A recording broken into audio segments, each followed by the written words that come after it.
नमस्कार, आदाब। मैं शर यासिर, स्वागत है आप सभी का सियासत टीवी के हिंदी समाचार लाइव प्रोग्राम में। सबसे पहले देखते हैं हेडलाइंस। वहीं मध्य प्रदेश के इंदौर में जहरीले पानी कांड पर कांग्रेस का हमला, कैलाश विजयवर्गीय के इस्तीफे की उठी मांग। बंगाल में एसआईआर पर घमासान के बीच चुनाव आयोग से मिले टीएमसी प्रतिनिधिमंडल, एक दूसरे पर लगाए काफी आरोप। अठावले के बगावती तेवर, बैकफुट पर आई भाजपा शिवसेना महायुति। बीएमसी चुनाव पर बड़ी खबर। इन सब टॉपिक्स पे बात करने के लिए हमारे साथ मौजूद है हमारे साथी शायद आपका खैर मकदम है।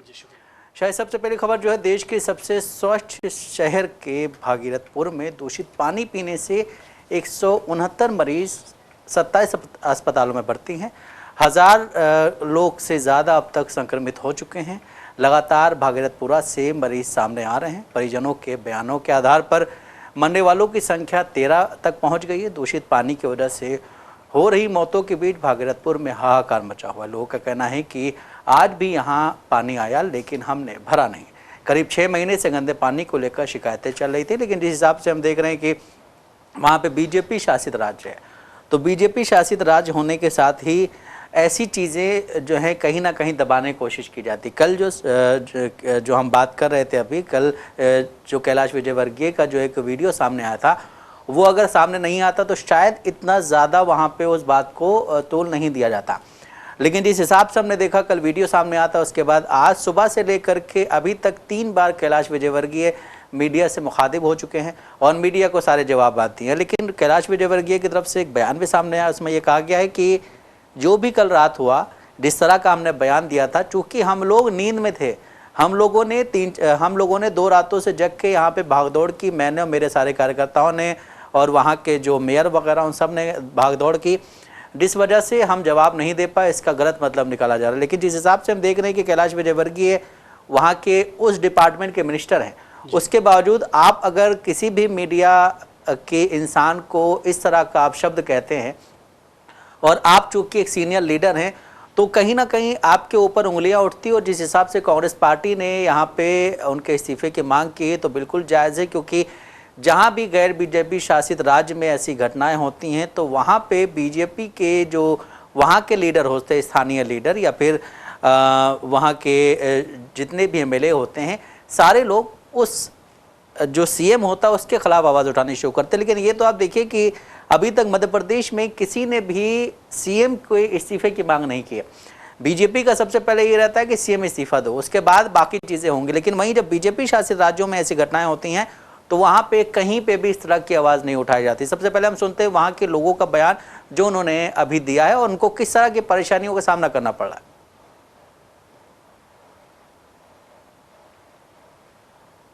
बचपन में हम लोग स्कूल में पढ़ा लिखा करते थे ना, तो उतना अच्छा पढ़े लिखे वाला नहीं थे मैंने। जहां पे वेस्ट बंगाल के साथ साथ तमिलनाडु, गुजरात, छत्तीसगढ़, केरला, उत्तर प्रदेश, हर जगह पे ऐसा का काम हो रहा है। वेस्ट बंगाल में सबसे कम डिलीशन का परसेंटेज आया है 5.79%। तमिलनाडु में आया है 12.57%। छत्तीसगढ़ में आया है 8.76%। बीजेपी का डबल इंजन गवर्नमेंट गुजरात में आया है 9.95%, मतलब अप्रोक्सीमेटली 10%। केरला में आया है 6.65% और बंगाल में आया खाली 5.5%, 5.79%। तो आप selectively micro observer, district observer खाली बंगाल में क्यों लगा रहे हैं, बाकी स्टेट में क्यों नहीं लगा रहे? उन्होंने कहा हमारे पास ऑफिसर नहीं है। मैंने कहा आप अभी जो एईआरओ हियरिंग कर रहे हैं उसमें भी 10 एईआरओ को बिठा के रखा है, पूरा स्ट्रेंथ को भी आप यूटिलाइज नहीं कर रहे हैं। They don't have the correct information, they are not aware, and the chief election commissioner is not in the scheme of things how the election commission is rolling out SIR in Bengal। ये देख के समझ में आता है कि ऊपर से कोई डिक्टेट कर रहा है और यहाँ बैठ के कोई सॉफ्टवेयर के हिसाब से उसको सैनिटाइज करके चलाया जा रहा है, नोटिस भेजे जा रहे हैं। नहीं तो आप फाउंड ओके में क्लिक करेगा तो हियरिंग नोटिस क्यों जाएगा? फाउंड ओके में क्लिक करेगा तो केस क्लोज होगा। इसका कोई हमें कॉन्क्रीट आंसर नहीं मिला। माइक्रो ऑब्जर्वर का जब हम पूछे कोई कॉन्क्रीट आंसर नहीं मिला। ईआरओ से बिना पूछे नाम डिलीट किया जा रहा है, बैक एंड से सॉफ्टवेयर कर। रिपब्लिकन पार्टी ऑफ इंडिया का एक डिपुटेशन आज माननीय मुख्यमंत्री देवेंद्र फडणवीस को मिला। जो रिपब्लिकन पार्टी ऑफ इंडिया की नाराजगी थी, उस नाराजगी को निकालने का प्रयत्न उन्होंने जरूर किया है। हमने मतलब उनके पास 17 सीटों की लिस्ट उनको दे दी है और उसमें से 5-6 सीट हमको क्लियर मिलनी चाहिए, उनको बताया है। उन्होंने हमारे सामने अमित साटम को फोन किया और प्रवीण दरेकर जी को फोन नहीं किया और दोनों को बताया कि बैठ कर मतलब इसमें से कौन सी सीट क्लियर हो सकती है, तो वो मतलब 5-6 सीट क्लियर करो और बाकी की जगह पर मैत्रीपूर्ण लड़ेंगे, ऐसा उन्होंने बताया है। मैं भी बताया कि 22 को इलेक्शन होना चाहिए था, लेकिन वो और 4 साल आगे बढ़ गए, इसीलिए बहुत सारे कार्यकर्ताओं में बहुत सारा उत्साह था और आरपीआई के साथ चर्चा करने की दिक्कत हमारी ये थी कि माननीय एकनाथ शिंदे जी के शिवसेना के साथ हमारी चर्चा बहुत देर तक चली और इसीलिए मतलब आरपीआई के साथ जल्दी हमारी चर्चा नहीं हुई, लेकिन हम आरपीआई को सीट देना चाहते थे। तो उन्होंने बताया और हमने मांगों का एक पत्र उनको दे दिया है, उसमें रिपब्लिकन पार्टी को एक एमएलसी मिलना चाहिए भी हमने मांग किया है और उन्होंने एमएलसी देने का मंजूर किया है। अभी आपने बयान सुना जो कि अभी इस वक्त जिस हिसाब से हम बात कर रहे थे कि मध्य प्रदेश में जो पानी की घटना हुई है, जैसे काफ़ी लोगों की मौत हुई है, उसके बाद अभी जो बयान सामने आया है वो महाराष्ट्र से है। महाराष्ट्र में केंद्रीय मंत्री अठावले ने जो बयान दिया उससे कहीं ना कहीं जो वहाँ की पार्टी है या वहाँ का गठबंधन है महायुति, वो अभी फेल होता नज़र आ रहा है। जिस हिसाब से हम देख रहे हैं कि चीज़ें बदली जा रही हैं, चीज़ें चेंज की जा रही हैं, उसी हिसाब से हम ये भी देख रहे हैं कि सीट के बंटवारे को लेकर के या इस तरह घटनाएं सामने, लेकिन इस पर हम बाद में बात करें। सबसे पहले हम देखते हैं कि जिस हिसाब से हम बात कर रहे थे कि मध्य प्रदेश में जो पानी की घटना हुई है, पानी की घटना होने के बाद बहुत सारी चीज़ें चेंज हुई वहाँ पे। हमने देखा कि लोगों की मौत हो गई, लोगों की मौत होने के बाद वहाँ पे फिर जब सरकार एक्टिव तब होती जब वहाँ का प्रशासन सोया रहता है और वहाँ के पत्रकार या वहाँ के जो अपोजिशन के लीडर्स हैं वो खड़े होकर के वहाँ पे बोलना शुरू करते हैं। सबसे अहम चीज़ ये खड़ी होती है कि जब भी ऐसी घटना होती है बीजेपी शासित राज्य में, अपोजिशन अगर इस पे आवाज़ उठाता है तो हम देखते हैं कि उसको ये कहा जाता है कि आप ओछी राजनीति कर रहे हैं, आप हर चीज़ का राजनीतिकरण करने की कोशिश कर रहे हैं। लेकिन फिर वही चीज़ अगर किसी भी गैर भाजपा शासित राज्य में होती है तो उसको बीजेपी हर तरह से भुनाने की कोशिश करती है। जिस तरह अभी हम देख रहे हैं कि पश्चिम बंगाल में हर चीज़ को उस हिसाब से भुनाया जा रहा है कि यहाँ पे अब चुनाव होने वाले हैं। इस तरह से अभी ये भी खबर आ रही कि 17-18 जनवरी को देश के प्रधानमंत्री नरेंद्र मोदी एक बार फिर पश्चिम बंगाल जाएंगे। ये सारी चीज़ें चल रही, लेकिन शायद जब इस तरह की घटना हमने देखा कि मध्य प्रदेश में हुई है, मध्य प्रदेश में बहुत सारी घटनाएं, अभी आपने कुछ दिनों पहले एक जिक्र किया था कि बेटी बचाओ बेटी पढ़ाओ के तहत एक जो मंत्रालय है उसने एक रिपोर्ट दर्ज की थी, उसमें तकरीबन कितनी महिलाएं लापता हैं, गुमशुदगी की रिपोर्ट लिखी है, लेकिन वो मिल नहीं रही हैं। सारी चीज़ें मध्य प्रदेश में हो रही है। मध्य प्रदेश में बीजेपी शासित राज्य है मध्य प्रदेश में ही बीजेपी जो है काफ़ी समय से सत्ता में है। मध्य प्रदेश में बीजेपी कांग्रेस शासन को हटा करके खुद सत्ता में आई थी, उसके एमएलएज ले करके ऐसा कांग्रेस पार्टी की तरफ से इल्ज़ाम लगाया जाता है और इसका सारा ठीकरा जाता है ज्योतिरादित्य सिंधिया पे। तो अब जिस हिसाब से जो त्रासदी वहाँ फैली हुई है उस पर सियासत भी तेज़ हो गई, इस पर क्या कहेंगे आप? देखिए, सबसे पहले अगर हम मध्य प्रदेश की बात करें तो मध्य प्रदेश में जिस तरीके से दूषित पानी पीने से करीब 10 से ज़्यादा लोगों की अभी तक जो रिपोर्ट आई है 11 बताई जा रही है, ये शायद आंकड़ा और भी ज़्यादा पहुंच सकता है। तो इसमें 11 लोगों की मौत हुई है। वही कहा जा रहा है कि 100 से ज़्यादा लोग अभी भी इलाजरत हैं, यानी वो अस्पताल में भर्ती इलाज चल रही है। आपको बता दें कि जब पूरा देश नया साल मना रहा है उसी बीच मध्य प्रदेश के मंदसौर में देर रात गोली चलने से और आपसी विवाद की वजह से 3 लोगों की मौत हो चुकी है। तो आप देखिए कि मध्य प्रदेश में ना तो कानून व्यवस्था सही है और ना ही वहाँ पे अब पानी पीने के लिए सही लोगों को मिल रहा है। ख़ास बात यह भी कि मध्य प्रदेश पिछले कई सालों से पूरे देश में सबसे स्वच्छ शहरों में से एक माना जाता है, लेकिन आप देखिए अगर सबसे स्वच्छ शहर का ऐसा हाल है तो जो सबसे ख़राब शहर होगा वहाँ पे किस तरीके से लोगों को उनकी जो बुनियादी चीज़ें हैं वो नहीं मिल पा रही होंगी। अब मध्य प्रदेश की इस पूरी घटना की बात करें तो ये मामला तब सबसे ज़्यादा तूल पकड़ा जब खुद भाजपा के मंत्री कैलाश विजयवर्गीय का एक ऐसा बयान सामने आया जिसको लेकर लगातार वो नए साल के मौके पे ही कल से सोशल मीडिया पे वो सुर्खियों में रहे और तमाम तरीके से उनको लोग ट्रोल करना शुरू कर दिए। किस तरीके से जब वो अपनी बात मीटिंग से वो बाहर निकलते हैं, एक चैनल के जो रिपोर्टर हैं वो जब उनसे सवाल करते हैं तो उनके सवाल उनके कानों में इतने चुभ जाते हैं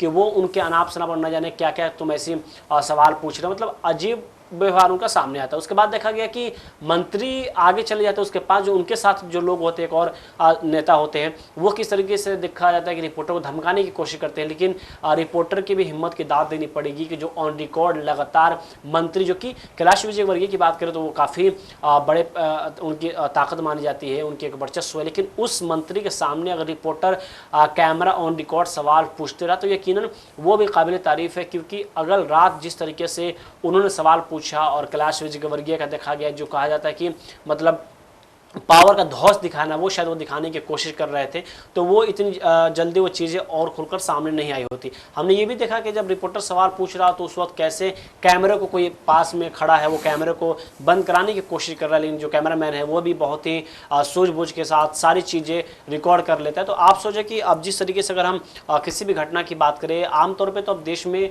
कोई भी घटना हो जाए तो जवाबदेही तय तो अब बहुत ही कम हो रही है। मध्य प्रदेश में भी देखिए, हालांकि जीतू पटवारी ने, जो कि मध्य प्रदेश के कांग्रेस अध्यक्ष हैं, उन्होंने साफ तौर पे मुआवजे की बात की है कि सरकार मुआवजा दे और कैलाश विजयवर्गीय से उन्होंने इस्तीफे की मांग की है। आमतौर पे अगर हम बात देखें तो देखा गया जिस तरीके से अब वहाँ की जो लोग हैं उनके जो बयान सामने आ रहे हैं, उन्होंने ये भी कहा कि पिछले हम 6 महीने से लगातार हम शिकायत दर्ज करा रहे हैं, लेकिन हमारी बात नहीं सुनी जा रही है। अगर पूरे हम दूषित पानी की बात करें तो ऐसा नहीं कि वो अचानक दूषित पानी आ गया है, लोग पी लिए हों, लेकिन इसके पहले भी लगातार जो लोग बोल रहे हैं कि हमने शिकायत दर्ज कराई है, इसके पहले भी लगातार लोग बीमार रहे हैं, तो उस पर आखिर वक्त रहते कार्रवाई क्यों नहीं की गई, उस पर जाँच क्यों नहीं बिठाई गई। सबसे ज़्यादा दुख की बात यह है कि जितने लोगों की मौत हुई है, इसमें सबसे एक कम उम्र का बच्चा, महज 6 महीने 1 साल का बताया जा रहा है कि उसकी भी दूषित पानी पीने से मौत हुई है। तो आप देखिए किस तरीके से मध्य प्रदेश, जो कि सबसे स्वच्छ शहरों में से एक माना जाता था, लेकिन इस वक्त वो भी पूरी तरीके से दूषित पानी की वजह से देश में चर्चा का विषय बना हुआ है। वो भी जब एक तरफ देश में पूरे देश में नए साल के मौके पर लोग जश्न मना रहे हैं, तो वही अभी मध्य प्रदेश के इलाके में दूसरी तरफ मातम पसरा हुआ है। चाहे हम कानून व्यवस्था को लेकर फायरिंग की बात करें, जहाँ 3 लोगों की मौत हो गई है, या फिर अगर हम बात करें दूषित पानी पीने से लोगों की मौत की। देखिए, सबसे अहम सवाल यही खड़ा होता है कि जिस हिसाब से आपने भी बात की, जीतू पटवारी ने कहा है कि सरकार ने अपना काम नहीं किया, जो काम सरकार को करना चाहिए था वो मीडिया कर रहा है। और उन्होंने बहुत बढ़ चढ़ के इस जो कल रात इंसिडेंट हुआ उस पर मीडिया का बड़ा धन्यवाद किया है कि आपने बिल्कुल मुखर होकर के, जो एक मीडिया 2014 से पहले बोली जाती थी, 2014 से पहले जिस हिसाब से एक मीडिया की इमेज बनी हुई थी, 2014 के बाद कहीं ना कहीं वो इमेज गिरती नज़र आ रही थी। लेकिन अभी हम देख रहे हैं कि हाल ही में कुछ ऐसे पत्रकार हैं जो दोबारा से उसी तरह से अपने आप को पेश कर रहे हैं कि हाँ, मीडिया इसका जो है चौथा स्तंभ है और वो पूरी तरह से निभाया जा रहा है। इसी बीच हमने कल ये भी देखा कि जिस हिसाब से वो आपने अभी जिक्र किया कि वो कैमरा लेकर के आगे बढ़ता जा रहा था, वो सवाल करता जा रहा था, उसके बाद उसको अपशब्द सुनने को मिल रहे थे, लेकिन उसके बावजूद वो ये कह रहा था कि आप अपनी जबान को संभाल के बात कीजिए। आप बिल्कुल, आप मंत्री, और आपके बारे में ये भी कहा जाता है कि आप मध्य प्रदेश के सीनियर मिनिस्टर हैं, सबसे सीनियर लीडर हैं, और उसमें भी आप अमित शाह के दोस्त माने जाते हैं। ये भी कई बार इन्होंने खुद अपने बयान में बोला कि अमित शाह जी हमारे बहुत अच्छे दोस्त हैं, उनसे पारिवारिक रिश्ते। तो इससे पहले भी जो है कैलाश विजयवर्गीय काफ़ी चीज़ों में सुर्खियों में रह चुके हैं। उनके बेटे ने किसी को मारा था, उस पर भी काफ़ी सारी बातें हुई थी, लेकिन उसके बाद चीज़ों को ख़त्म कर दिया गया, उस केस को ही बंद कर दिया गया। जिसको मारा गया था उसने खुद आके बोला नहीं, हमें मारा नहीं था, वो इसी तरह का कुछ चल रहा। तो जब इस तरह के लीडर्स आप देखिए कि इस तरह का बयान देते हैं तो उसमें कुछ चीज़ें स्पष्ट हो जाती है कि इनकी मानसिकता क्या है।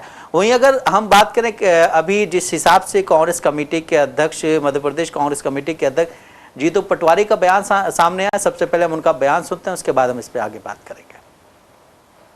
प्रदेश में भारतीय जनता पार्टी को लगातार सांसद दिया, लगातार 9 विधायक दिए, नगर निगम दी, पर इंदौर को उन्होंने पानी में जहर दिया।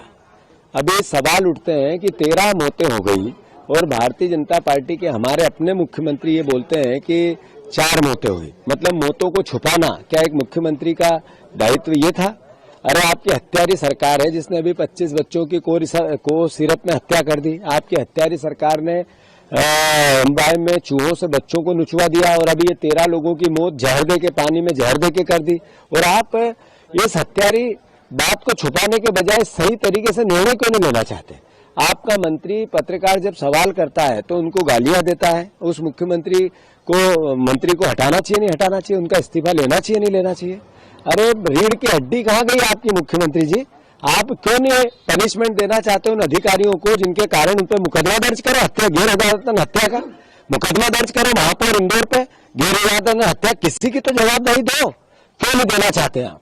और सबसे बड़ी बात है, आप प्रभारी मंत्री हो महिला के, आप एक स्वतंत्र प्रभारी मंत्री हो जो छोटी छोटी चीजों पे ध्यान दे, अपने पास कब्जा क्यों रखना चाहते हो?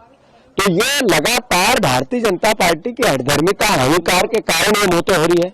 मैं मानता हूं हमने एक कमेटी गठित की है, 2 नगरीय प्रशासन मंत्री के नेतृत्व में पूरी जांच हो रही है, जो दोषी होंगे उसके खिलाफ एक्शन लेंगे, पार्टी अपना दायित्व निभाएगी। और हम आस करते हैं कि जिन मौतों को मौत हुई उनको 1-1 करोड़ का मुआवजा मिले, मुख्यमंत्री पनिशमेंट दे, उन लोगों को एफआईआर दर्ज करे जिनके कारण ये घटना घटी, और मंत्री का इस्तीफा ले, गालीबाज जो गाली देते हैं।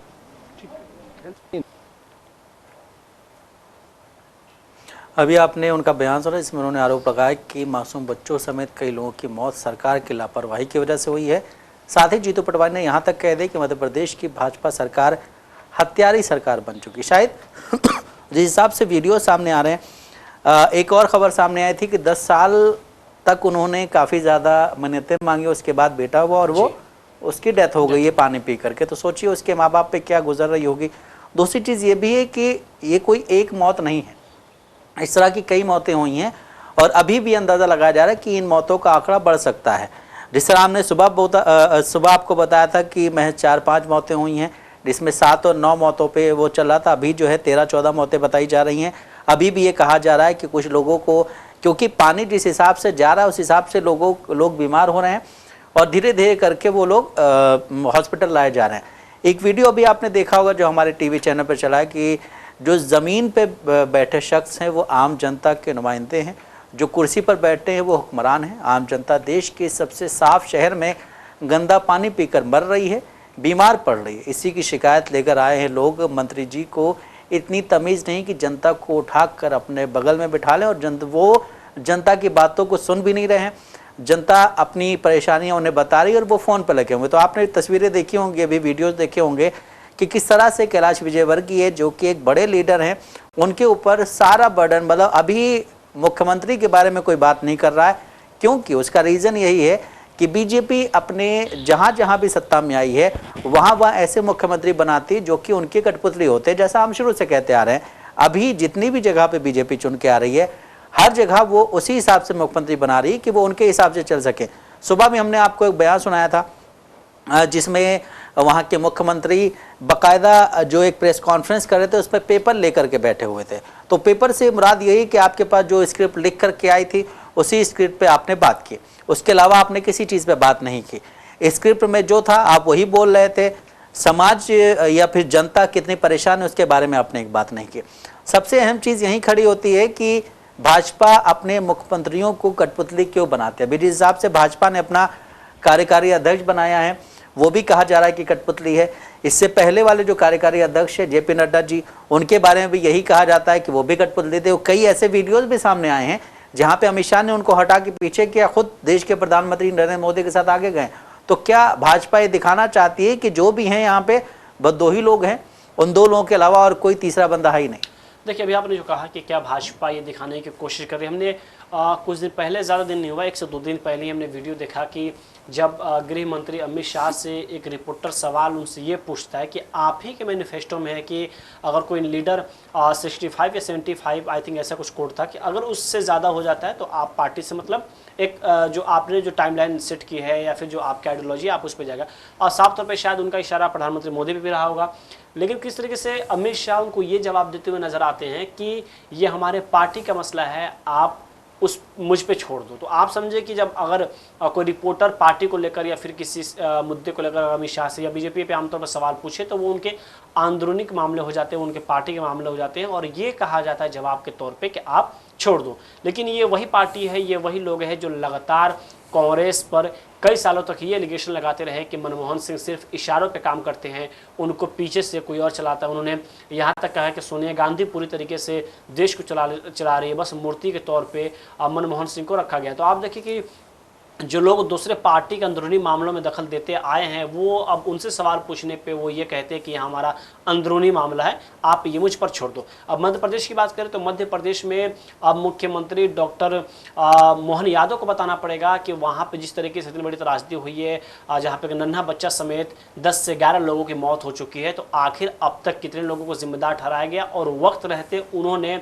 कड़ा एक्शन कितने लोगों पे लिया, कितने लोगों को अभी तक बर्खास्त किया है। रही बात अगर हम कैलाश विजयवर्गीय की बात करें तो इस पर भी मुख्यमंत्री को अपनी चुप्पी तोड़नी चाहिए, क्योंकि जब ये मामला पूरा प्रेशर में आया, जब पूरे चारों तरफ पूरे देश में कैलाश विजयवर्गीय की थू होने लगी, उसके बाद वो आते हैं और अपनी बात रखते हैं कि हमने मेरी बातों से जो पीड़ा पहुंची या फिर जो हमने मीडिया में अपनी बात रखी उसके लिए मैं माफ़ी मांगता हूं।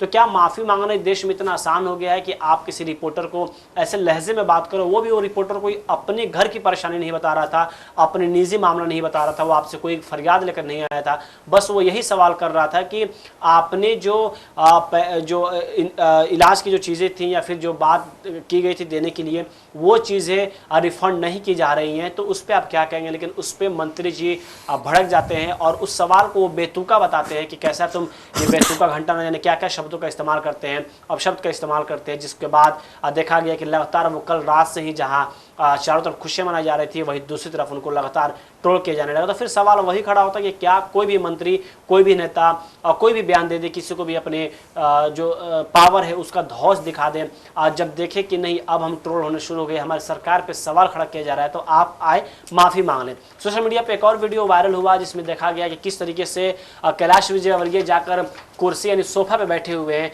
जो आप बीती सुनाने लोग आए हैं जिनके साथ ये हादसे हुए हैं, उनके परिजन है, परिवार है, वो किस तरीके से एक मायूस चेहरा लेकर सामने खड़े हैं और मंत्री जी बिल्कुल आराम से फोन से बात करें, दूसरे फोन से वो कुछ अपना यूज कर। ठीक है, आप हो सकता है हादसे को लेकर किसी अधिकारी से बात कर रहे होंगे, लेकिन वो चीज़ आप बाद में भी कर सकते थे। जो परिजन आए हैं कम से कम उनको सहानुभूति के लिए अपने पास बैठा सकते थे, उनसे बात कर सकते थे, क्या चीज़ें रही उस पर आप क्लियर कर सकते थे। लेकिन ये भी वीडियो वायरल हुआ, उसके बाद से देखा गया सवालों को घेरे में किस तरीके से कैलाश विजयवर्गीय सामने आते हैं। लेकिन अभी तक ये कहा जा रहा है कि कांग्रेस लगातार कैलाश विजयवर्गीय के इस्तीफे की मांग कर रही है, और देखने वाली बात ये भी होगी कि इस पूरे मामले में कितने लोगों पे जिम्मेदारी ठहराई जाती है और कितने लोगों पे सख्त एक्शन होता है और कितने लोगों पे एक्शन होने के बाद तुरंत ही वो रिकवर भी हो जाता है। क्योंकि आमतौर पर हम देखते हैं कि जांच कमेटी बैठाई जाती है, रिपोर्ट का इंतजार होता है, जब तक रिपोर्ट आती है और जब तक जांच कमेटी अपनी काम पूरी कर रही होती है तब तक उस मामले को पूरा देश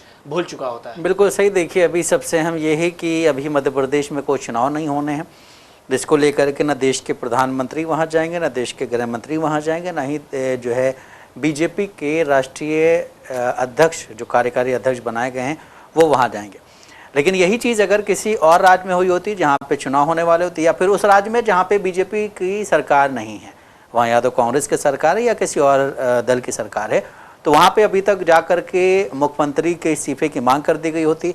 वहाँ पे जाकर के अभी बीजेपी अपना प्रतिनिधिमंडल भेज देती है और उसके लिए देश के प्रधानमंत्री नरेंद्र मोदी जनता से माफ़ी मांगते हुए कहते हैं कि इन्होंने ये गलत किया। तो देश के प्रधानमंत्री हर उस चीज़ पे ध्यान रखते हैं जो गैर बीजेपी शासित राज्य में होती है। लेकिन जहाँ पे जिस बीजेपी शासित राज्य में ऐसी चीज़ें होती हैं जहाँ पे जिस पे आवाज़ उठानी चाहिए तो वहाँ पे आवाज़ नहीं उठाई जाती है। इसी तरह से हमने देखा कि अभी हाल ही में एक खबर सामने है आज ही कि अब असम में जो है वहाँ पे सुपरफास्ट ट्रेन चलेगी। इससे पहले जो है जब बिहार में चुनाव था तो बिहार में भी उस ट्रेन चलने वाली थी, लेकिन अभी तक चली नहीं। अब असम में चलेगी, इसके बाद अभी पश्चिम बंगाल में चुनाव आ रहा है तो पश्चिम बंगाल में भी चलेगी। ये भी कहा जा रहा है कि 17 या 18 तारीख को देश के प्रधानमंत्री नरेंद्र मोदी पश्चिम बंगाल जाएंगे। इससे पहले भी वो गए थे और जिस तरह जहाँ पे चुनाव होते तो हमने देखा है कि वहाँ देश के प्रधानमंत्री या बीजेपी के लीडर्स या फिर आरएसएस के प्रमुख भी वहाँ जाते रहते हैं और आरएसएस के प्रमुख जा करके वहाँ पे अपना हिंदू राष्ट्र का जो बखान होता है वो करते हैं और लोगों को वर्गराने की, लोगों को अपनी जो बीजेपी की मतलब जो बीजेपी की तरफ वोट नहीं देते हैं उनको बीजेपी की तरफ वोट देने के लिए इस तरह की बातें करते हैं जिससे वहाँ का माहौल ख़राब होता है। जिस तरह अभी हमने सुबह बात की थी कि मोहन भागवत ने एक बयान दिया जिसमें ये कहा है कि हिंदुओं को सबसे ज़्यादा दोस्तियाँ हिंदुओं से बनानी चाहिए और एकजुटता से रहना चाहिए, क्योंकि दुनिया में सबसे ज़्यादा परेशान हिंदू लोग ही किए जा रहे हैं। तो आप ये बताएं कि हिंदुस्तान में रोज इस तरह की घटनाएं सामने आती रहती हैं। अभी आपने क्रिश्चियंस के साथ इस तरह का व्यवहार किया था, आप मुसलमानों के साथ JSR के नारे लगवाते हैं, उनको अब तो एक और नया मिल गया, भारत माता की जय बुलवाते हैं, वंदे मातरम बुलवाते हैं, बहुत सारी चीज़ें करवाते हैं। अगर वो नहीं बोलता है तो उसको मारा जाता है। इन सब चीज़ों पे मोहन भागवत ने कुछ नहीं बोला। लेकिन अभी जिस हिसाब से पश्चिम बंगाल में चुनाव होने वाले हैं तो उसको लेकर के लोगों का माइंड चेंज करने की कोशिश RSS जो है उसके जो प्रमुख हैं उसकी तरफ से चलाई जा रही है। लेकिन यही RSS प्रमुख आप देखिए कि इतनी घटनाएं हिंदुस्तान में हो जाती हैं उस पर मौन रहते हैं। जो BJP शासित राज्यों में घटनाएं होती हैं वहाँ पे RSS प्रमुख मौन रहते हैं और उसके बारे में कोई भी बयान नहीं देते हैं। फिर ये कहते हैं कि सारे हिंदुस्तान के लोग हमारे अपने लोग हैं, इनकी सुरक्षा करना हमारी जिम्मेदारी है। लेकिन आप ही के बनाए हुए कुछ संगठन हैं जो सुरक्षा करने नहीं देते हैं, जो इंसान को सुरक्षित हिंदुस्तान में रहने नहीं देते। मैंने अभी भी ये बात बोली, इससे पहले भी बोली थी कि 2047 का जो BJP का विजन है विकसित भारत का, उसमें वहाँ तक पहुँचते पहुँचते ऐसा प्रतीत होता है कि 2 भारत बन जाएंगे। एक भारत वो जो इन सब गुंडों से, जो गली के गुंडे बने घूमते रहते हैं, किसी भी क्या बोलते हैं गरीब इंसान को मारते हैं, उससे JSR का नारा लगवाते हैं या कुछ ऊटपटांग हरकतें करते, एक उनसे बनेगा। और दूसरा वो जो अपने काम को सीरियसली करते हैं और वो जो है मोहब्बत की दुकान खोलने की बात करते हैं। मैं किसी पार्टी किसी नेता की बात नहीं कर रहा हूँ। हिंदुस्तान में बहुत सारे ऐसे लोग हैं जो इन सब चक्करों में ना पड़ के अपने हिंदुस्तानियत का, जो हिंदुस्तानी कहा जाता है कि आप गंगा जमनी तहजीब है और यहाँ पे सब लोग मिलजुल के रहते हैं, तो उस प्रथा को वो अपनाए हुए हैं। वहीं अगर आप चलते पश्चिम बंगाल की तरफ तो पश्चिम बंगाल चुनाव में तो 4 महीने का वक्त है, लेकिन उसकी गर्मी दिल्ली तक पहुँच गई है।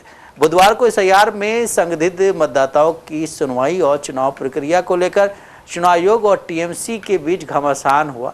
चुनाव आयोग में 2.5 घंटे तक चली बैठक में दोनों ओर से एक दूसरे पर आरोप प्रत्यारोप लगाए गए। उसके बाद हमने देखा कि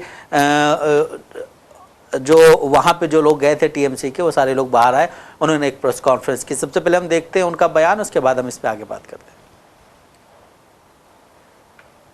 जहां पे वेस्ट बंगाल के साथ साथ तमिलनाडु, गुजरात, छत्तीसगढ़, केरला, उत्तर प्रदेश, हर जगह पे SIR का काम हो रहा है। वेस्ट बंगाल में सबसे कम डिलीशन का परसेंटेज आया है 5.79%। तमिलनाडु में आया है 12.57%, छत्तीसगढ़ में आया है 8.76%, BJP का डबल इंजन गवर्नमेंट गुजरात में आया है 9.95%, मतलब अप्रोक्सीमेटली 10%, केरला में आया है 6.65% और बंगाल में आया है खाली 5.5%, 5.79%। तो आप selectively micro observer, district observer खाली बंगाल में क्यों लगा रहे हैं, बाकी स्टेट में क्यों नहीं लगा रहे? उन्होंने कहा हमारे पास ऑफिसर नहीं है। मैंने कहा आप अभी जो AEROs हियरिंग कर रहे हैं उसमें भी 10 AEROs को बिठा के रखा है, पूरा स्ट्रेंथ को भी आप यूटिलाइज नहीं कर रहे हैं। They don't have the correct information. They are not aware. And the Chief Election Commissioner is not in the scheme of things how the Election Commission is rolling out SIR in Bengal. ये देख के समझ में आता है कि ऊपर से कोई डिक्टेट कर रहा है और यहाँ बैठ के कोई सॉफ्टवेयर के हिसाब से उसको सैनिटाइज करके चलाया जा रहा है, नोटिस भेजे जा रहे हैं। नहीं तो आप फाउंड ओके में क्लिक करेगा तो हियरिंग नोटिस क्यों जाएगा? फाउंड ओके में क्लिक करेगा तो केस क्लोज होगा। इसका कोई हमें कॉन्क्रीट आंसर नहीं मिला। माइक्रो ऑब्जर्वर का जब हम पूछे कोई कॉन्क्रीट आंसर नहीं मिला। ERO से बिना पूछे नाम डिलीट किया जा रहा है बैक एंड से सॉफ्टवेयर करके, इसके लिए उनसे सवाल पूछा। लेकिन ये जो गलती हुआ इसका जिम्मेदार कौन है? ERO है, BLO है, DO है, इलेक्शन कमीशन है, चीफ इलेक्टोरल ऑफिसर्स का ऑफिस है, कौन है? कोई जवाब नहीं मिला। हमने miss interpretation of voter mapping, जब बंगाल में SIR का सूचना हुआ कि 45% लोग अनमैप्ड है, डेटा नहीं मिल रहा है। जब ड्राफ्ट लिस्ट रिलीज हुआ तब हमें पता चला कि 88.2%, approximately 89% people have been mapped. जो बैड पब्लिसिटी है, बैड माउथिंग है, बंगाल को छोटा करने का जो मानसिकता है, बंगाल को नीचे दिखाने का जो मानसिकता है, इसके लिए जिम्मेदार कौन है? इन्फिल्ट्रेशन का जो एलिगेशन है, जो सिलेक्टिवली लीक करके बंगाल को बदनाम करने के लिए बीजेपी के लोग करते हैं कि बंगाल में 1 करोड़ रोहिंग्या है, बांग्लादेशी है।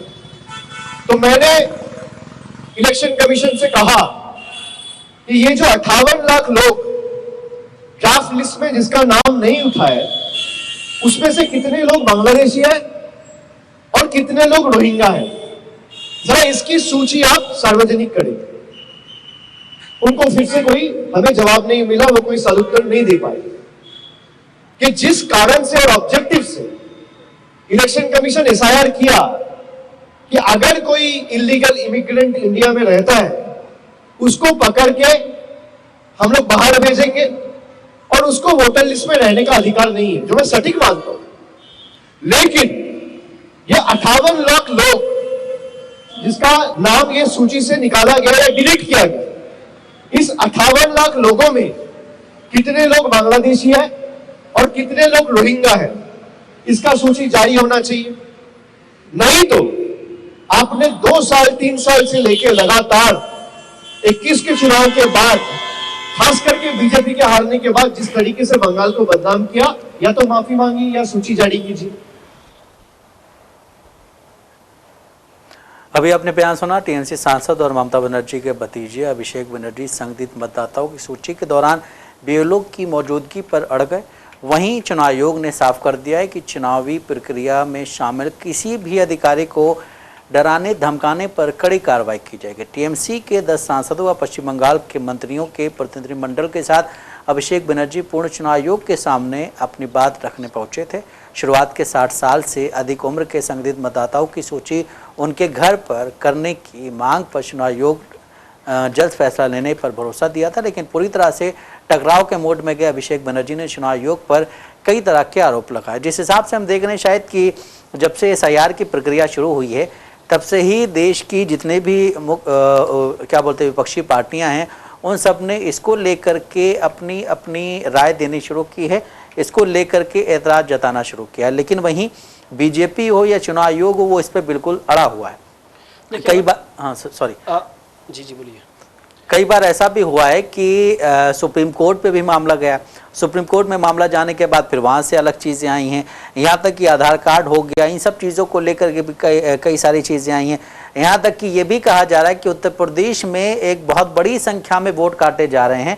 उन वोट काटने की वजह से शायद देश के जो ये कहा जाता है कि देश के सबसे बड़े राज्य के मुख्यमंत्री योगी आदित्यनाथ, जिनकी अभी अमित शाह या फिर बीजेपी के आला कमान के साथ नहीं बन रही है, तो उनको सबक सिखाने के लिए ये वोट काटे गए हैं। अगर ये बात सच है तो इसका मतलब ये है कि चुनाव आयोग जो है वो बीजेपी के कंट्रोल में होकर के काम कर रहा है, उसके अंडर में काम कर रहा है। अगर बीजेपी, हम अगर केंद्र सरकार की बात करें, केंद्र सरकार अगर ये कह रही है कि इतने नाम काटने चाहिए तो उतने नाम काटे जा रहे हैं। अगर ऐसी चीजें नहीं है तो फिर ऐसी खबरें बाहर क्यों आ रही हैं? देखिए, अभी आपने जो नाम काटने की बात की है, लगातार विपक्ष सवाल खड़ा कर रहा है। हमने ये भी देखा कि जब उत्तर प्रदेश में नाम काटने की बातें सामने आई, उसके बाद से अखिलेश यादव का हमने ट्वीट पढ़ा था किस तरीके से वो योगी आदित्यनाथ पे तंज कस रहे थे। बिहार में भी इसका खासा असर पड़ा, महाराष्ट्र में, क्योंकि विपक्ष लगातार आरोप लगा रही है कि जहाँ पे वोटर बढ़ रहे हैं वहाँ पे बीजेपी की जीत हो रही है। पश्चिम बंगाल चुनाव पे सबकी नज़र बनी हुई है और पश्चिम बंगाल विधानसभा चुनाव खास इसलिए भी है क्योंकि वहाँ पे ममता बनर्जी एक ऐसी पूरे बिहार में मुख्यमंत्री महिला हैं कि लगातार वो बीजेपी को अड़े हाथों लेती रहती है। माफ़ कीजिएगा, बंगाल में। तो अगर हम बात करें पूरे एसआईआर को, तो ये सुप्रीम कोर्ट में भी मामला गया, लेकिन देखा गया किस तरीके से अब जिस तरीके से विपक्ष लगातार उन पर आरोप लगाते रहा, इस पूरे मामले में इलेक्शन कमीशन की तरफ से बहुत ही ना के बराबर जवाब दिए गए, जिसको लेकर लगातार अभी भी विपक्ष सवाल खड़ा कर रहा है। लेकिन पश्चिम बंगाल में चुनाव है और इसलिए ममता बनर्जी कहा जा रहा है वहाँ पे कि एसआईआर के खिलाफ तो वो थी ही, लेकिन अगर वहाँ पे नाम काटे जाते हैं या फिर नाम जोड़े जाते हैं तो ऐसा आरोप है कि इसका फायदा सबसे ज़्यादा बीजेपी को हुआ। क्योंकि इसके पहले भी बीजेपी पश्चिम बंगाल में ये आरोप लगा चुकी है कि पश्चिम बंगाल में जो रोहिंग्या हैं उनका समर्थन ममता बनर्जी कर रही हैं और उनके नाम कटने से सबसे ज़्यादा दुख ममता बनर्जी को हुआ। ऐसा आरोप बीजेपी की तरफ से लगाया जा रहा है। लेकिन सवाल ये है कि सीआई भी निष्पक्ष है, ऐसा कहा जाता है निष्पक्ष है, तो वो फिर ऐसे लोगों के नाम काटने में इतनी देरी क्यों कर रही है? या फिर अगर बीजेपी को पता है कि किस इलाके में सबसे ज़्यादा रोहिंग्या है तो वहाँ पे बीजेपी के लोग जाकर उन्हें तुरंत देश से बाहर क्यों नहीं निकाल रहे? हम इसलिए कह रहे हैं कि दिल्ली विधानसभा चुनाव आपको याद होगा कि जब दिल्ली में आम आदमी पार्टी की सरकार थी, यानी मुख्यमंत्री केजरीवाल थे, तो किस तरीके से दिल्ली में रोहिंग्या के होने की बड़ी तादाद में बात की जाती थी। चुनाव में भी इसका अहम मुद्दा बनाया गया। लेकिन जब अब दिल्ली में बीजेपी सरकार चला रही तो बीजेपी बताए कि दिल्ली में अब कितने रोहिंग्या, महाराष्ट्र में वही हाल था, महाराष्ट्र में वही था। तो दिल्ली में झारखंड में भी वही था, जब झारखंड चुनाव बिहार में भी कहा गया कि भाई वहां पे एसआईआर जब किए गए कि नहीं रोहिंग्यों का नाम सामने आया तो आप लाइव क्यों नहीं, डिस्प्ले क्यों नहीं किए। दिल्ली में भी आप जिस तरह से बढ़ चढ़कर बात कर रहे थे कि नहीं दिल्ली में रोहिंग्या है, तो अब जब बीजेपी की सरकार बन जाती है तो फिर वहां पे कितने रोहिंग्यों को बाहर निकाला गया, आप इसका एक डेटा रखते हैं। पश्चिम बंगाल की बात करें तो वहां पे यकीनन चुनाव की सरगर्मियां तेज होने वाली है और पश्चिम बंगाल का चुनाव जो है वो जो रीजनल पार्टियां है, क्षेत्रीय पार्टी है, वो तो पश्चिम बंगाल से लड़ेंगी, लेकिन जो नेशनल पार्टियां है वो शायद दिल्ली से पूरा अपना पश्चिम बंगाल चुनाव का खाका तैयार करें। लेकिन इसी बीच बात करें तो टीएमसी सांसद के टीएमसी की तरफ से जो बयान सामने आया उसके बाद से अब हम भाजपा नेता राहुल सिन्हा ने भी कहा है कि टीएमसी को पता चल गया है कि एसआईआर होने के बाद उनके जीतने का कोई आसार नहीं है, वो एसआईआर को नहीं रोक पाए। चुनाव आयोग के पास जाकर वो जो उन्होंने अभद्र व्यवहार किया, मैं समझता हूं कि इससे यह स्पष्ट होता है कि टीएमसी का विनाश नजदीक आ गया है। आगे उन्होंने कहा कि इस बार पश्चिम बंगाल में भाजपा की सरकार बनने जा रही है। देखिए भाजपा की सरकार बनने जा रही है, हमने बिहार में भी देखा किस तरीके से गृह मंत्री अमित शाह ने कहा था कि इस बार हम रिकॉर्ड तोड़ जीतेंगे। जीत भी वैसी ही होती है क्योंकि बिहार में चुनाव जीतना बीजेपी के पक्ष में माना जा रहा था, लेकिन इतने बड़े रिकॉर्ड के साथ जीतना बहुत से लोगों को यह आश्चर्यजनक लगा। पश्चिम बंगाल में भी सेम वही बयान सामने आने लगे कि पश्चिम बंगाल में हम चुनाव जीत रहे हैं और ममता बनर्जी का विनाश आ गया। तो सवाल ये खड़ा होता है कि बीजेपी के पास इतना ओवर कॉन्फिडेंस कैसे आता है कि यहाँ पे हमारी सरकार बन रही, तो क्या सच में एसआईआर के बहाने कुछ गड़बड़ियां हो रही है, कुछ धांधलियां हो रही है? क्योंकि इसके पहले भी चुनाव में लगातार बयानबाजी का दौर जारी रहा, लेकिन उस टाइम कोई भी सरकार, कोई भी पार्टी इस दावे के साथ नहीं कहती थी कि हमारी सरकार इतने प्रचंड बहुमत से बन रही है और बाद में नतीजा वही आता था। पश्चिम बंगाल में भी देखा जा रहा है कि जब एसआईआर होना शुरू हो गया तो अब पश्चिम बंगाल में बीजेपी की तरफ से कहा जा रहा है कि ममता बनर्जी का विनाश का समय शुरू हो गया, क्योंकि खुद उन्होंने कहा है कि एसआईआर होने के बाद उनके जीतने का कोई आसार नहीं है। तो क्या एसआईआर होने के बाद पश्चिम बंगाल में ममता बनर्जी नहीं जीत पाएंगी या फिर एसआईआर नहीं होता तो भी नहीं जीत पाती? तो ये बीजेपी को बताने की जरूरत है कि क्या सच में बीजेपी एसआईआर के बहाने जो विपक्ष आरोप लगा रही है उसमें कुछ धांधलियां की जा रही है। बिल्कुल सही, जिस हिसाब से आपने जिस बयान का जिक्र किया, सबसे पहले वो बयान सुनते हैं बीजेपी लीडर का, उसके बाद हम आगे इस पे बात करेंगे। मालूम हो गया जो एसआईआर जब हो गया उनका जीतने का कोई आशा नहीं है, इसलिए एसआईआर को उन्होंने तो रोक नहीं पाया। अभी जो हियरिंग है उसको रोकने के लिए हजारों प्रयास कर रहे हैं। चुनाव आयोग को सामने जाके जैसा अभव्य व्यवहार उन्होंने किया, मैं समझता हूं जो तृणमूल कांग्रेस का विनाश इतना नजदीक आ गया, इससे स्पष्ट होता है। तृणमूल कांग्रेस अभी गुंडागर्दी करके इसको रोकना चाहते हैं और ये रोक देंगे तो चुनाव का समय भी बदल जाएगा और इस बीच में तृणमूल कांग्रेस का सरकार का समय समाप्त हो जाएगा। तो ऐसे ही राष्ट्रपति शासन लागू हो जाएगा और बंगाल का सारे लोग चाहते हैं राष्ट्रपति शासन में बंगाल में चुनाव हो। तृणमूल गुंडागर्दी करके उसी दिशा पे चल रहा है, वो अपना पैर पर खुद कुराली मार रहा है। दिल्ली में देखा गया लोग विरोध कर रहे हैं, कोलकाता में विरोध कर रहे हैं।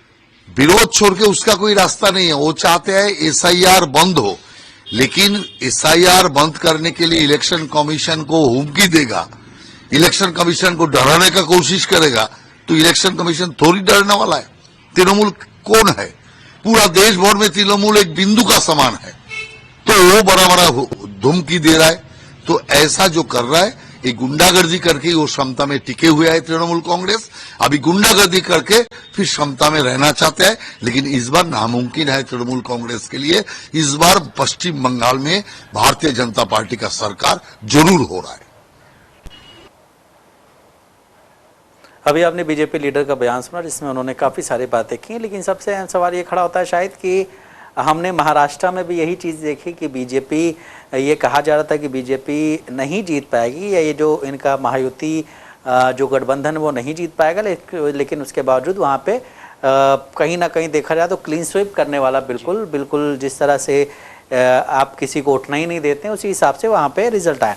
इसके बाद हमने बिहार में भी यही देखा, चूँकि बिहार में एसआईआर होने के बाद चुनाव हुए थे तो ऐसा कहा जा रहा था कि एसआईआर प्रक्रिया से लोग परेशान हैं, जिस हिसाब से वो नीतीश कुमार को वोट नहीं देंगे। लेकिन वहाँ पे भी हमने देखा किस तरह से जो है बीजेपी जीत कर क्या, बीजेपी वहाँ की सबसे बड़ी पार्टी है।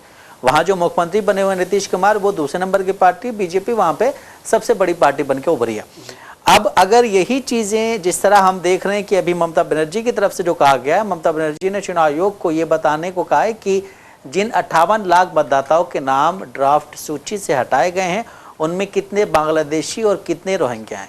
चुनाव आयोग ने साफ कर दिया है कि ये बताने का काम उसका नहीं है और वो सिर्फ मतदाता सूची के शुद्धिकरण की कोशिश कर रहा है।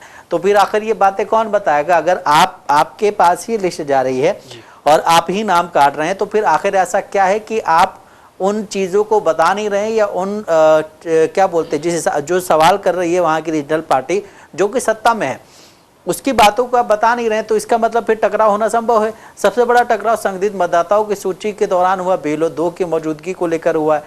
अहम सवाल ये खड़ा होता है कि एक तरफ आप ये कह रहे हैं कि SIR होना चाहिए, SIR होना चाहिए, बिल्कुल होना चाहिए, क्योंकि ऐसा भी होता है कुछ लोग गुजर गए होते हैं जिनके वोट बेकार में उनके लिए वोट आते हैं, फिर वो कहीं ना कहीं ये भी कहा जाता है कि वो गलत वोट पड़ जाता है। दूसरा ये कि कुछ लोग उस राज्य को या इस देश को छोड़ के चले गए हैं जिनका वोट वहीं पे आता है, तो वो भी वोट हट जाना चाहिए। लेकिन फिर आप उसके बारे में पूरी लिस्ट जारी करके ये बताइए कि फलां फैमिली से फलां इंसान दुनिया से चला गया है या फिर वो ये देश या ये शहर छोड़ के दूसरी जगह चला गया।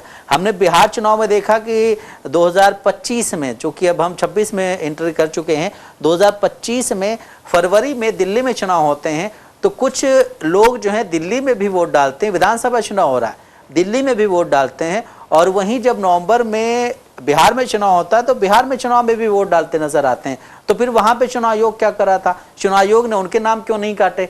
अगर उन्होंने दिल्ली में वोट दिया था तो इस SIR की प्रक्रिया के तहत उनका बिहार में नाम कटना चाहिए था, लेकिन नाम जो है कहीं नहीं कटा। तो इसका मतलब ये है कि SIR की प्रक्रिया चलाई इसलिए जा रही है क्या विपक्ष को जो है बिल्कुल मजबूर कर दें, हमसे आकर के वो सवाल करेंगे तो हम जवाब नहीं देंगे। उसके बाद फिर ये होगा कि जो विपक्षी लोग आए थे हमसे मिलने के लिए वो पूरी तैयारी से आए थे, पूरे टकराव के मूड में आए थे। देखिए, अगर हम बात करें पूरे इलेक्शन कमीशन की या फिर वोट चोरी की या SIR की तमाम जो भी चीज़ें हैं, तो अहम सवाल ये कि अगर विपक्ष, क्योंकि विपक्ष क्या आम नागरिक को भी अगर कोई सस्पेंस है किसी भी मामले को तो उसका हक है सवाल पूछना, इस पर जवाब इलेक्शन कमीशन को देना चाहिए।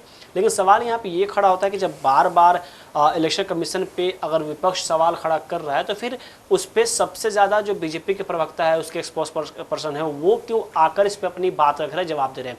अगर विपक्ष सवाल सत्ता पक्ष से करे तब आपके नेता अगर आकर सामने जवाब दे रहे हैं तो वो चीज़ें समझ में आती है। लेकिन यहाँ पे बार बार देखा जा रहा है, चाहे बिहार हो, पश्चिम बंगाल हो, उत्तर प्रदेश हो या तमाम महाराष्ट्र हो या और राज्य हैं, वहाँ पे अगर SIR के मुद्दे हो या वोट चोरी के मुद्दे हो, अगर सवाल खड़ा किया जाता है तो सबसे पहले यहाँ पे BJP के लोग सामने आते हैं जवाब देने के लिए। ऐसा हमने खुद आम पब्लिक भी एलिगेशन लगाती है और विपक्ष भी ये बात कहती है। शुरू में देखा गया कि जब SIR के मुद्दे लाए गए, वोट चोरी के मुद्दे लाए गए, तो कांग्रेस पे ये कह के इन आरोपों को छुपाने की कोशिश की गई कि कांग्रेस जब चुनाव हारती है तब इन मुद्दों को सामने लाती है, जब जीत जाती है तो नहीं लाती है। लेकिन जानकर हैरानी हो गई कि कांग्रेस ने सबसे पहले उसी विधानसभा से वो तस्वीरें दिखाने की कोशिश की जहां पे उसके अभी विधायक चल रहे हैं। लेकिन वोट की अगर हम बात करें, पूरे इलेक्शन की भी बात करें, तो हिंदुस्तान में किस तरीके से डेमोक्रेसी में कैसे वोटिंग होती है ये तो आपको सबको पता है। लेकिन किस तरीके से यहाँ पे आरोप प्रत्यारोप का दौर जारी है। लेकिन इसी बीच आपको बता दें कि अमेरिका में भी भारतीय मूल के डेमोक्रेट नेता ज़ोहरान ममदानी आज उन्होंने न्यूयॉर्क सिटी के मेयर के तौर पे शपथ ले ली है और उन्होंने कुरान पे हाथ रखकर ये शपथ ली है। वही आपको बता दें कि अमेरिका के न्यूयॉर्क में सबसे पहले मुस्लिम नेता ज़ोहरान ममदानी बन गए हैं। इसी के साथ आपको बता दें कि शपथ के बाद उन्होंने कहा है कि यह मेरे जीवन का सबसे बड़ा सम्मान और सौभाग्य की बात है। इसी के साथ आपको यह भी बता दें कि ज़ोहरान ममदानी सबसे ज़्यादा नेताओं में चर्चाओं में नेता रहे हैं, उनमें ज़ोहरान ममदानी आ गए हैं। ये वही ज़ोहरान ममदानी है जब इलेक्शन लड़ रहे थे तो डोनाल्ड ट्रंप ने भी इन पे कई तरीके के तीखा हमला किया था, लेकिन चुनाव जीतने के बाद ज़ोहरान ममदानी से खुद डोनाल्ड ट्रंप मिलते हैं। उन्होंने यहाँ तक कह दिया था कि हम न्यूयॉर्क सिटी को फंड देना बंद कर देंगे, लेकिन ज़ोहरान ममदानी लगातार अपनी कोशिश से, मेहनत से वो जीत कर मेयर बने। और जब उन्होंने शपथ ली तो कहा जा रहा है कि उन्होंने कुरान शरीफ पे हाथ रखकर उन्होंने शपथ ली है। वही ये भी कहा जा रहा है कि मेयर के रूप में उन्होंने मैनहट्टन के एक बड़े ऐतिहासिक सबवे स्टेशन में आयोजित समारोह में ममदानी ने कुरान पर हाथ रखकर शपथ ली है। तो उन्होंने कहा कि ये हमारे लिए सौभाग्य की बात है, लेकिन वो इसी के साथ अमेरिका के न्यूयॉर्क, क्योंकि वो सबसे ज़्यादा हाईलाइटेड शहर माना जाता है, वहाँ पे मेयर बनना बहुत बड़ी बात है, लेकिन वहाँ पे वो मेयर बनकर उन्होंने शपथ ले ली है। अब देखने वाली बात होगी कि आगे ये काम काज उनका वहाँ पे कैसा होता है। बिल्कुल से एक इतिहास रचते हुए वहाँ पे शपथ ली। पहले मुस्लिम जो हैं वो मेयर बन गए और इतनी बड़ी सिटी का मेयर बनना, ये इसके लिए बहुत ज़्यादा संघर्ष करना पड़ता है, बहुत लड़ाइयाँ होती हैं। हमने ये भी देखा कि जब से चुनावी कैंपेन शुरू किया था उस दौरान से शुरू में तो कई लोग इनके साथ आ ही नहीं रहे थे। ये कहा जा रहा था कि इनके लिए कैंपेनिंग करने के लिए लोगों की कमी थी, लेकिन धीरे धीरे जब चीज़ें सही होती गई तो उनके लिए कैंपेनिंग के लिए लोग आते गए। उसके बाद फिर चीज़ें बदली हैं और फिर अभी भी ये देखा जाता है कि जोहरान ममदानी कभी भी ये भी देखा जाता है कि उनको इतनी बढ़िया गाड़ी मिली हुई है, बढ़िया बंगला मिला हुआ है, लेकिन कई तस्वीरें या वीडियोज़ ऐसी भी बाहर आती हैं जहाँ पे वो आम जनता की तरह रोड पे चल रहे हैं और लोगों से क्या बोलते हैं, सलाम दुआ कर रहे हैं, हेलो हाय कर रहे हैं। लेकिन वहीं अगर हम हिंदुस्तान की बात करें तो हिंदुस्तान का अगर कोई एक छोटा सा लीडर भी होता है, वो जा रहा होता है और उसकी गाड़ी के सामने कोई गरीब इंसान आ जाता है तो उसको वो कुचल के चला जाता है। इस तरह की घटना हिंदुस्तान में हुई है। इस वजह से हम बोल रहे हैं क्योंकि हिंदुस्तान की जो डेमोक्रेसी है वो अलग है। हिंदुस्तान की डेमोक्रेसी में जो चीज़ें ऐड की गई हैं, जो चीज़ें डाली गई हैं, उस पर कहीं ना कहीं ये नेता जो है वो धब्बा लगाते नज़र आते हैं। कई बार हमने ऐसा देखा है कि कोई रोड से जा रहा है, उसको रोक करके, अगर यहाँ तक देखा गया है कि अगर कोई नेता जाने वाला उससे 10 से 15 मिनट पहले आपने रोड ब्लॉक कर दिया है, एक क्या बोलते हैं एम्बुलेंस खड़ी हुई जिसमें एक मरीज है जो अगर हॉस्पिटल उसको जल्दी नहीं पहुंचाया गया तो वो ज़िंदगी से हाथ भी धो सकता है, लेकिन फिर भी उसको रोका जाता है। उसके बाद फिर आप जब मंत्री जी चले जाते हैं, उनका काफिला काफ़ी आगे पहुंच जाता है, तब वो रोड खाली की जाती है। लेकिन जिस तरह हम बात कर रहे थे अभी कि जो पश्चिम बंगाल में हो रहा है SIR को लेकर के, उस पर जो अभी कल हमने देखा जो बहस हुई थी अभिषेक बनर्जी और जो इलेक्शन कमीशन है वहाँ का, उसके बीच उसी पे हम देख रहे हैं कि अभी बीजेपी के लीडर्स के भी बयान आ रहे हैं। उसके बाद अभी कांग्रेस के लीडर अभिषेक ने भी बयान दिया है। कांग्रेस के लीडर अधीर रंजन चौधरी ने कहा है कि बचपन में जब हम स्कूल जाते थे, परीक्षा आने पर हम मेहनती छात्रों से उत्तर जो है वो नकल किया करते थे। तो सुनते हैं उनका ये बयान जो उन्होंने अभिषेक बनर्जी पे तंज कसा। इसके बाद हम आगे बात करेंगे। स्कूल में पढ़ा लिखा करते थे ना, तो उतना अच्छा पढ़े लिखे वाला नहीं थे मैंने, तो जिस दिन इम्तिहान आ जाते तो क्या करें, अब जो अच्छे पढ़े लिखे छात्र इम्तिहान में शामिल होते थे, वो जो लिखते थे तो उस समय नकली कर लेते थे। थोड़ा बहुत नकली करने का मौका दो क्योंकि मुझे भी पास करना है। तो ये जो भतीजे है बंगाल के, और राहुल गांधी जी की जो दिखाए हुए राह उसको अपनाते हुए और नकली करने में जुट गए हैं अभी। और दूसरा बात ये आपको मैं याद दिलाना चाहते हैं, एक बार उनको ईडी बुलाए थे, ये भतीजे को चोर चकोरी और कई भ्रष्टाचार के मुद्दे पे, तो ईडी ने 9 घंटे तक पूछताछ की थी ये भतीजे को, और ईडी दफ्तर से निकलते ही उन्होंने कांग्रेस पे गाली बोलने लगी। ठीक है, बीजेपी के खिलाफ नहीं, ईडी के खिलाफ नहीं, कांग्रेस के खिलाफ। ये ईसीआई गए और निकलते ही वो कांग्रेस को गाली देने की उनको याद आई। मतलब किसकी दलाली करते हैं खुद देख लो। जब सब जानते हैं, सारे देशवासी नहीं सारे दुनिया जानते हैं कि हमारे देश की जो चुनाव आयोग की जो खामियां, उनकी जो मतलब देश की चुनाव आयोग की चलते आम लोगों को जो परेशानियां हो रहे हैं और मतदाता सूची से निकालने की जो साजिश की रची गई थी, इसके सबसे पहले राहुल गांधी जी जिक्र किया।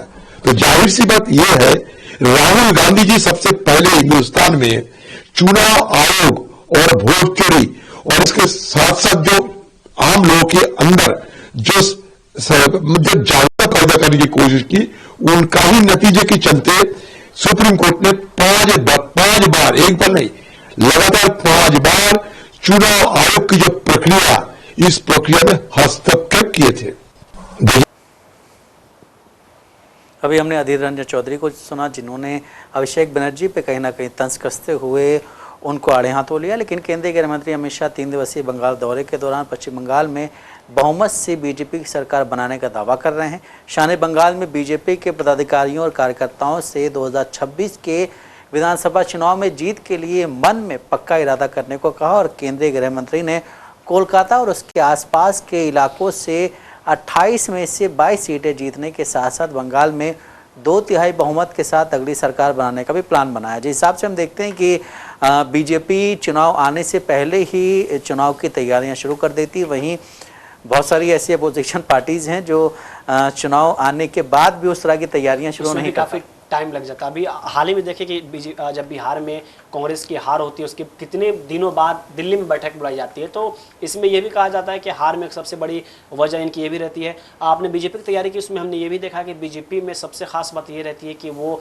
चुनाव से पहले के पहले दौर में तैयारी करते हैं, चाहे हम उम्मीदवारों की बात करें। लेकिन यही इन्हीं सब मामलों में शायद विपक्षी पार्टियां जो चूक जाती हैं, जो बाद में हार का ठिकाना किसी और चीज़ पर फोड़ा जाता है। बिल्कुल सही। जिस तरह से आपने बात की कि अभी पश्चिम बंगाल के चुनाव में 4 महीने समथिंग बाकी हैं और बीजेपी अभी से तैयारियां करी। देश के प्रधानमंत्री पहले जा चुके थे, उसके बाद गृह मंत्री अमित शाह गए हुए 3 दिन के दौरे पे। उससे पहले देश के प्रधानमंत्री के जाने से पहले आरएसएस प्रमुख मोहन भागवत गए थे, जिन पे हम लोगों ने चर्चा की थी कि उन्होंने हिंदू राष्ट्र को लेकर के बयान दिया था।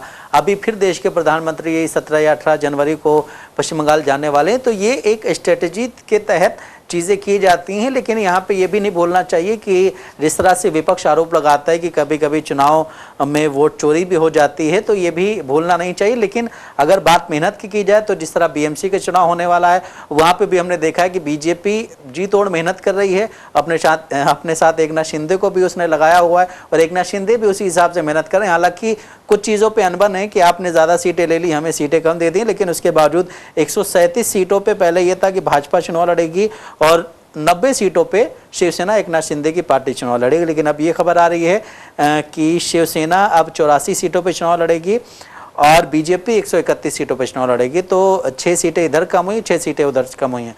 तो नाज़रीन, जैसा कि आपने देखा, हमने आपको आज की जो अहम खबरें थी उससे रूबरू करा। ऐसे ज़रूरी खबरों से रूबरू होने के लिए हमारे साथ इस प्रोग्राम से जुड़े रहे हैं और अगर आपकी इस प्रोग्राम से रिलेटेड कोई भी राय है तो हमें कमेंट बॉक्स में जरूर लिखें। इसी के साथ हमारा प्रोग्राम हिंदी समाचार लाइव प्रोग्राम ये खत्म होता है। मुझे और मेरे साथी शाहिद उमैर को दें इजाज़त। आप बने रहें सियासत टीवी के साथ। अल्लाह हाफिज़।